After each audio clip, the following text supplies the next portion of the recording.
Minute 9!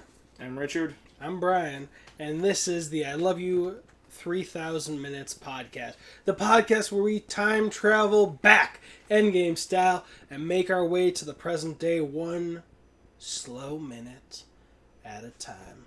Now we're on minute 9 of Iron Man 1. And Richard, my first question is a question I should have asked in the last minute. What car is he getting in? What is that? I want to say that's a Rolls Royce, but I don't know. It's some fancy exotic car, not very common. It's a fancy boy car. Alright. My guess would be Bentley or Rolls Royce. I don't really know. Good guesses. Well, I mean, as much as I can say, and I know way less about cars. But what happened in this two shot in this going right back left right left right left right? What happened? Well, at the very beginning, between the last minute and this current minute, his tone immediately shifts because he senses he's about to get attacked. He's like, let me guess, Berkeley? He's like some stupid college brat, thinks they know about the world and that they can save it. And blah, let me blah. take my MIT clout and show your Berkeley butt. He wants to see her Berkeley butt. I was just censoring myself from saying ASS. Oh, okay. But you took it into a place clever. I like it. So, they have an exchange. She makes it clear, if it wasn't clear before already, that he might be profiting off of the war. War profiteering, yeah. Selling weapons. He's saying it's essential. We're going to need it. The world needs protection. He helps. He provides the bigger sticks. She's like, do you ever lose an hour of sleep? Well, maybe she may lose an hour of sleep because if she has any contempt for this man, she's like, I slept with him.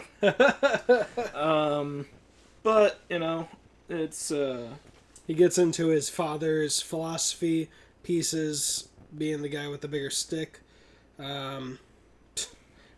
She calls him. I was like, do you rehearse that in front of the mirror?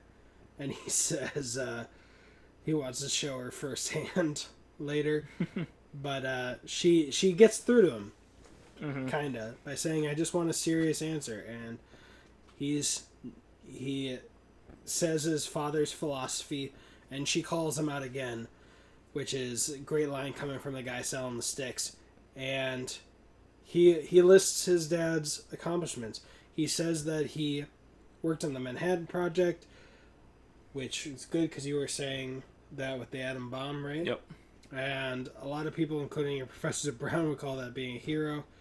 But war profiteering. But then, when he stops looking at the world through rose-tinted glasses, takes them off, and he talks about their other stuff, which I just see as PR stunts, like the arc reactor that we'll find out later. Millions in advancing medical technology with Intellicrops. And then he talks down to her a little more by calling her honey. Military funding, honey. And then the flirting. There was something I wanted to say, but I think I missed it. Oh, he said he helped defeat the Nazis. He didn't say he helped defeat Hydra.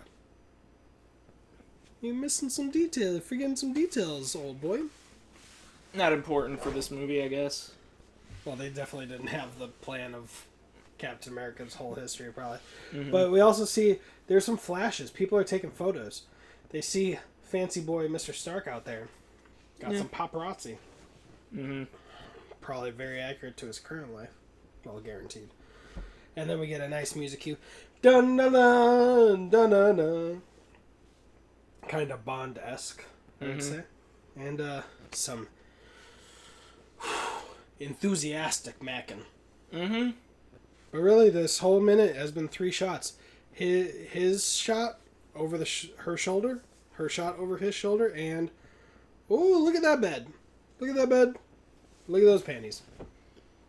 Yeah. But what do you think? How much of that do you think, for him at that point of his life, genuine or PR? Oh, for that character at that point of his life. Saying, like, why don't you report on the millions genuine. of lives we've both saved to him? Telecrops? To him, using his PR is part of his life. So it's both, he's But I mean, do you he think believes in it. What he's saying, he believes in. Okay. You know, that's what I think. So. Yeah, for me personally, especially with him saying I'd be out of a job with peace, I think he has rehearsed that, even from the beginning, like, or even further with the Intellicrops. Like, if they start hammering you, then you talk about our humanitarian efforts to distract from the fact that we are in the business of death. We're ironmongers, as they say it later. Just two sides of the same cube. I mean, same coin, I know, Rubik's? but it's the same. Cube? It's just two sides. You know, I know there's other sides to the cube, but it's just a complicated matter. He's resolved it in his mind. That's how he resolves it. I got you. So, is this something deep down he did these things for the right reasons, or has he convinced himself that he's done them? He justifies himself. Gotcha. Yeah. He's like, no, we're good. We do all this other good stuff. It's like in Captain America Civil War, where he says giving the money to the MIT kids eases his conscience. Mm. Even when he becomes a more holistic man. All right, but anything else you want to say about this minute? It was a pretty quick and witty. Yeah. Explains more about his beliefs, or how he justifies what he does. How he defends himself to the world, to the ethical side of what he might be doing wrong, and he macks on a reporter. Yeah, it's interesting how his dialogue scenes, like everything else, has kind of been like drawing the outline in a coloring book of what he looks like, but his quippy dialogue scenes feel to me like coloring in that picture. We're getting, like, we've gotten the outline of he is the prodigy and blah blah, and in 21 he took over the company, and it's just the black strokes making the outline, but now we've got the crayons out, and every time he speaks and gets really quippy, we see more of his character. Yeah. That's a really good analogy. Thank you. I made a really good analogy about my fart while we were off camera in between this minute and the last one. I'm proud of myself tonight.